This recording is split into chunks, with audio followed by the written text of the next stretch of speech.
जी अस्सलाम वालेकुम ख़वातीन हज़रात, मैं डॉक्टर अकील जावेद आपकी खिदमत में हाज़िर हूँ। आज का जो हमारा टॉपिक है वो बेसिकली फ़ीमेल कंसर्न टॉपिक है कि पीसीओएस क्या होता है। तो पीसीओएस क्या होता है आगे चल के बताते हैं आपको। ये एब्रीवेशन किस चीज़ की है और ख़वातीन में क्या कॉम्प्लिकेशंस होती हैं, इसके डायग्नोज कैसे करेंगे, इसका मुमकिन इलाज होम्योपैथी में क्या हो सकता है, ये सब करेंगे। लेकिन इससे पहले एक डिस्क्लेमर है कि ये प्रोग्राम होम्योपैथिक डॉक्टर्स के लिए या स्टूडेंट्स के लिए होता है। तो अगर किसी पेशेंट को कोई मसला हो तो सेल्फ़ मेडिकेशन में जाने के बजाय अपने मौलवी से रब्ता करें, या हमारी स्क्रीन पे नंबर डिस्प्ले हो रहा है, तो अगर आप मशवरा करना चाहें तो हमसे कर सकते हैं। आते हैं जी, coming back, what is PCO. तो P stand for poly. Poly का मतलब होता है दो या दो से ज़्यादा चीज़ें, यानी कि मल्टीपल चीज़ें, लातादाद चीज़ें, यानी कि प्लूरल फॉर्म में आप इसको ले सकते हैं। उसके बाद जो अगला स्टैंड करता है सी। सी स्टैंड फॉर सिस्ट। सिस्ट आपको पता है कि एक मैस को कहते हैं, एक रसूली टाइप चीज़ को कहते हैं। बेसिकली ये रसूली होती है, पानियों की थैलियों जैसी एक रसूली बनती है, तो उसको हम सिस्ट का नाम देते हैं। तो polycystic, C stand for cystic basically adjective है। उसके बाद जो ओ स्टैंड करता है वो ओवरीज़। आपको पता है कि बेज़ादानियों को बोलते हैं। ओवरीज़ क्या होती हैं? वो ख़वातीन में ओवरीज़ या बेज़ादानी वो चीज़ें होती हैं जिसमें एग्स या अंडे बनते हैं। तो वो अंडे बनाने का अमल ओवरीज से स्टार्ट होता है, और अगर अंडे मैच्योर हो जाएं तो फिर जाके प्रेगनेंसी हो सकती है। लेकिन शर्त यह है कि अंडे मैच्योर हों। लेकिन पीसीओएस के जो पेशेंट होते हैं उनके अंडे मैच्योर नहीं होते, और वो मतलब बनने से पहले या मैच्योर होने से पहले ही ख़त्म हो जाते हैं। तो ये ओवरीज़ का फंक्शन है। ओवरीज़ इसको बनाने में और मैच्योर करने में, एग या ओवुलेशन इसको कहते हैं, वो इसको करने में ओवरीज़ का किरदार है। एस जो आखिरी वाला है, S stand for syndrome. Syndrome आपको पता है, जो होम्योपैथी के स्टूडेंट्स हैं या मेडिकल के स्टूडेंट्स हैं, ये मुख्तलिफ़ अलामात के मजमूए को सिंड्रोम्स कहते हैं, जिसे हम उर्फ़ आम में अलामात या सिस्टम्स कहते हैं। तो अब आते हैं जी, पीसीओएस है क्या। बेसिकली ये हार्मोनल इम्बैलेंस है। ख़वातीन में मुख्तलिफ़ किस्म के हार्मोन पाए जाते हैं, जिसमें ख़वातीन का जो स्पेशल हार्मोन है, ये ब्यूटी हार्मोन है, हम इसको ईस्ट्रोजन कहते हैं। तो ईस्ट्रोजन ख़वातीन में, और इसी तरह प्रोस्ट्रोजन या एंड्रोजन जो है, या टेस्टोस्टेरोन, ये वो हार्मोन्स होते हैं जो कि मेल में डोमिनेट करते हैं और ख़वातीन में ये कम होते दोनों सेक्स में हैं। ईस्ट्रोजन और एंड्रोजन ये मर्दों में भी होते हैं और ख़वातीन में भी होते हैं, लेकिन ईस्ट्रोजन ख़वातीन में ज़्यादा और मर्दों में कम। इसी तरह एंड्रोजन जो है अगर मर्दों में ज़्यादा और ख़वातीन में कम होते हैं। जब ये इम्बैलेंस होता है हार्मोन्स का, और हार्मोन्स के इम्बैलेंस के लिए कोई एज नहीं है, लेकिन स्पेशली जब मेनोपॉज में ख़वातीन जाती हैं तो उस वक्त ये प्रॉब्लम हो सकती है। तो जिस वक्त ये प्रॉब्लम आप महसूस करें तो उस वक्त हार्मोन्स का इम्बैलेंस होना स्टार्ट हो जाता है। तो वहाँ पे जाके ये प्रॉब्लम्स बनती है कि जो मेल डोमिनेटेड हार्मोन्स है, यानी कि एंड्रोजन है या टेस्टोस्टेरोन है, ये अगर ख़वातीन में ज़्यादा हो जाए तो उनके हरकतें भी मर्दों की तरह हो जाती हैं। और इसके अलावा ज़ाहिर है माहवारी में डिस्टर्बेंस या हार्मोनल डिस्टर्बेंस, या वो जो मेंस्ट्रुएशन है या मेंसेस है, उनका सर्कल चेंज हो जाता है। कल परसों मैं ऑनलाइन प्रोग्राम कर रहा था तो एक जगह क्वेश्चन आया कि इसमें एज की भी कोई मतलब कदखन है। बिल्कुल नहीं, इसमें एज नहीं है, बस बलूगत से लेके मेनोपॉज तक ये हार्मोन डिस्टर्ब हो सकते हैं, यानी कि पीसीओएस का अमल हो सकता है। तो ये सवाल हो गया। अच्छा, इसमें सिम्टम्स क्या आएंगी, कैसे पता चलेगा कि एक पेशेंट जो है वो पीसीओएस का शिकार हो रहा है, या उसके रहम में रसूलियाँ बन रही हैं, या बेज़ादाना अच्छा काम नहीं कर रहे हैं। अच्छा, ये जो रसूलियाँ बनती हैं, पानी की थैलियाँ हम इसे कह सकते हैं, ये बेज़ादानियों के अंदर भी बन सकती हैं और बाहर भी बन सकती हैं। अच्छा, एक होता है यूट्रस, जिसे हम रहम कहते हैं, उसमें बच्चा पनपता है। बेज़ादानियों में या ओवरीज़ में अंडे पैदा होते हैं। तो ये इसका फंक्शन है। बहरहाल इस एनाटॉमी की तरफ में नहीं जाता, बड़ा लंबा वीडियो हो जाएगा, लेकिन बहरहाल जितना भी लंबा हो, एक मेडिकल स्टूडेंट के लिए ज़रूरी है कि इसको पूरा देखें। इसके बाद आपको ये कॉन्सेप्ट बिल्कुल क्लियर हो जाएगा। सिम्टम्स की बात हो रही थी कि जी के सिम्टम्स कैसे पता चलेगा कि इस खातून को पीसीओएस का शिकार हो गई है। तो सबसे पहले जो प्रॉब्लम आएगी वो इर्रेगुलर मेंसेस हैं, क्योंकि मेंसिल का सर्कल आपको पता है एक महीने में एक दफ़ा होने होते हैं, उसमें कुछ चेंज आएगा। और नॉर्मली ये ज़्यादातर लेट हो जाते हैं, लेकिन ये सर्कल टूट भी सकता है, और उसमें ये मतलब प्री मेच्योर या अर्ली भी हो सकता है। तो ये अगर जहाँ पे आप देखें कि मेंसेस या माहवारी या पीरियड्स का सर्कल डिस्टर्ब हो रहा है, तो आपने इस तरफ जाना है। उसके बाद जिसमें मैंने बताया एंड्रोजन चूँकि ज़्यादती हो जाती है, मेल हार्मोन है, तो उसकी वजह से सिस्ट जो है ना वो डेवलप होना स्टार्ट हो जाते हैं और रसूलियों का फंक्शन जो थोड़ा सा मुतासर हो जाता है।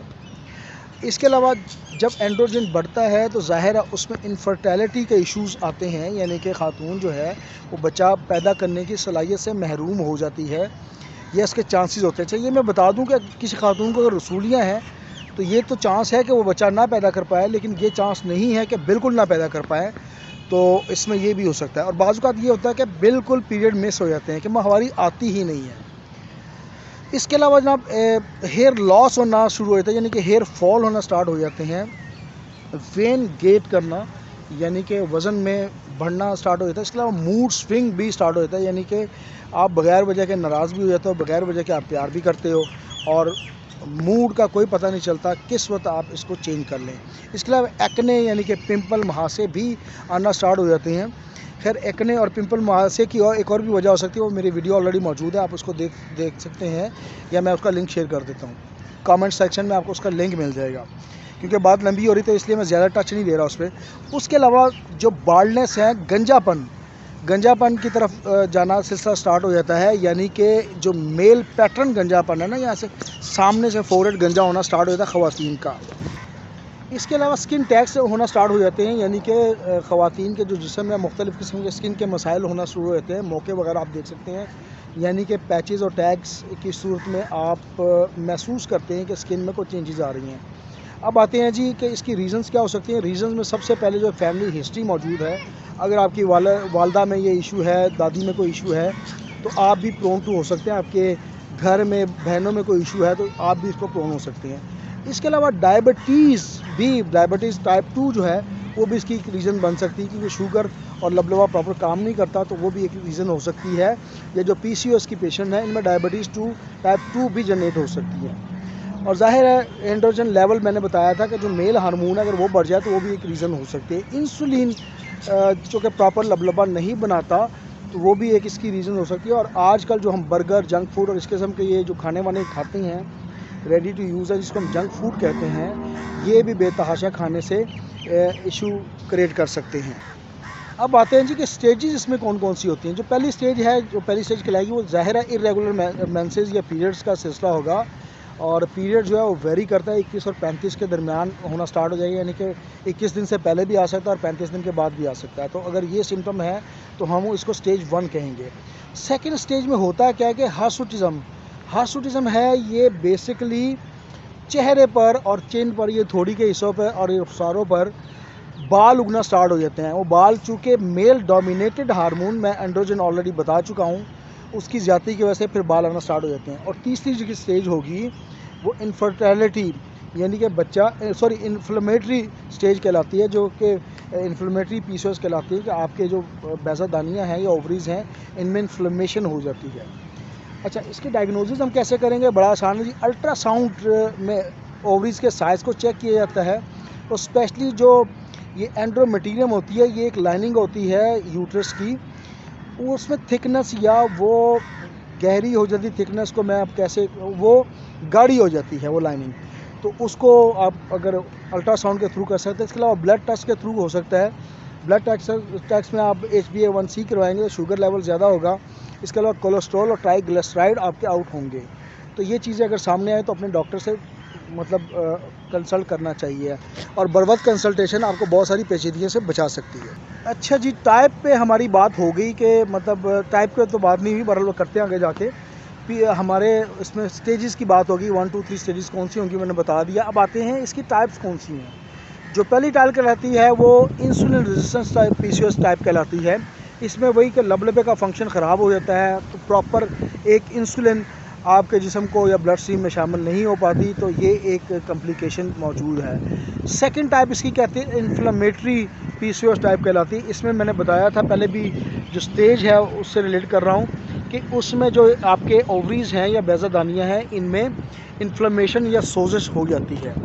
तीसरी टाइप कहलाती है इसकी, वो पोस्ट पिल PCOS टाइप कहलाती है। पोस्ट पिल PCOS का मतलब है कि जो ख़वातीन ऐसी मेडिसिन इस्तेमाल करती हैं जो बर्थ को कंट्रोल या बच्चे की पैदाइश को कंट्रोल करती हैं, वो अगर एकदम छोड़ दें तो उससे कॉम्प्लिकेशन या इससे जो PCOS बनती हैं, और वो बनती हैं बिल्कुल आप एकदम छोड़ देंगी तो उसको हम पोस्ट पिल PCOS टाइप कहते हैं। जो चौथी टाइप है एंडर्नल PCOS कहलाती है। इसमें होता क्या है कि स्ट्रेस की वजह से एंडर्नल ग्लैंड जो अपना प्रॉपर काम नहीं करते, वो स्ट्रेस लेके एक हार्मोन है जिसको हम DHEAS कहते हैं, मैं ये डिस्प्ले कर देता हूँ। ये एक एंड्रोजन की ही टाइप है, तो वो बहुत ज़्यादा हो जाता है, उसकी वजह से ये प्रॉब्लम PCOS का आना स्टार्ट हो जाता है। तो ये वो टाइप्स हैं जो मैंने बताई। अब आते हैं इसकी पॉसिबल होम्योपैथिक मेडिसिन कौन सी होंगी। होम्योपैथिक मेडिसिन से पहले मैं थोड़ा इसका फूड मैनेजमेंट बता दूं। चूँकि फैट्स और शुगर का ये है, तो किस्सा मुख्तसर ये है कि जो शुगर के पेशेंट को या वज़न कम करने वाले पेशेंट को डाइट रिकमेंड की जाती है, इसमें भी वही रिकमेंड की जाती है। एक्सेसिव फैट नहीं लेने, अवॉइड करना है फ्राइड फूड को। उसके अलावा जनाब ब्रेड मीट नहीं लेना, बीफ नहीं लेना, cakes, cookies, bakery, junk food, high sugar वाली ये बर्गर शर्गर और ये चीज़ें नहीं लेनी। अब अगर ये चीज़ें नहीं लेनी तो क्या चीज़ें लेनी है? ओमेगा 3 ऑयल लेना है, मछली में पाया जाता है। ऑलिव ऑयल इस्तेमाल करना है। उसके अलावा बीन्स का इस्तेमाल करना है। इसके अलावा पेपर्स, जो मिर्चें हैं, हरी मिर्चें, ये इस्तेमाल करनी है। ब्राउन राइस का इस्तेमाल करें, पास्ता का इस्तेमाल करें। फाइबर वाले फ्रूट जो हैं, अमरूद वगैरह इस किस्म के जिसमें फाइबर पाया जाए। अच्छा, 4 फल बिल्कुल नहीं लेने, उसके अलावा सारे फल लें। केला, आम और मेलन फैमिली जो है, और अंगूर। मेलन फैमिली ये खरबूजा, तरबूज बिल्कुल भी नहीं लेने हैं। तो ये चीज़ें आप इस्तेमाल करें, अल्लाह ताला शफा देगा। कहते हैं जी मेडिसिन इसमें कौन सी चलेंगी। होम्योपैथिक मेडिसिन आपको पता है वही मेडिसिन होती हैं जो अलामात पे पूरा उतरती हैं। तो पहली अगर सिम्टम आपके पास मौजूद है कि इरेगुलर मेंसेस हैं और स्पेशली लेट हैं, तो इसमें सबसे पहले होम्योपैथिक जो मेडिसिन है वो पल्साटीला चलेगी जी। पल्साटीला 200 में अच्छा काम करती है। सुबह और शाम एक एक डोज लेंगे तो इंशाल्लाह ताला शफा होगी। सेकंड मेडिसिन में सिम्टम ये होती है कि हेयर फॉल, उसमें हेयर फॉल तो नहीं, फेशियल हेयर उसमें मौजूद होते हैं, यानी कि चेहरे पर बाल आ जाते हैं और पिगमेंटेशन का फ़र्क पड़ जाता है। पिगमेंटेशन से मुराद है कि जो ख़वातीन के जो आर्मपिट होते हैं, ये जो बगलें होती हैं, इसके कलर आपको ब्राउन या काले हो जाते हैं। तो स्किन पिगमेंटेशन और जहाँ पे फेशियल हेयर यानी कि बाल उगना शुरू हो जाए रुखसारों पर, तो ये मेडिसिन बन सकती है। उसका नाम है सीपिया। सीपिया 200 में अच्छा काम करती है। सीपिया की एक और प्रॉपर्टी है, ये सिम्टम है कि इसकी ना वेट की, ये जो यूट्रस की तरफ वेट महसूस होता है ख़वातीन में। अगली मेडिसिन बताने से पहले सिम्टम बता दूं कि एक तो मतलब इरेगुलर मेंसेस का सिलसिला होता है। इसके अलावा इसमें ना वेट बढ़ता है पेशेंट का, वो कलकेरिया कार्ब कहलाती है। 200 में अच्छा काम करती है। अगर वेट गेन हो, वज़न बढ़ जाए और इरेगुलर मेंसेस, तो कलकेरिया कार्ब ज़रूर इस्तेमाल कीजिए। उसके बाद मेडिसिन है उसमें हेयर फॉल, यानी कि आपके ये सर के बाल गिरना स्टार्ट हो जाते हैं, और ज़ाहिर है मेंसेस का इशू तो अपनी जगह मौजूद है। उसमें नेट्रम्योर सोडियम से या नमक से बनती है।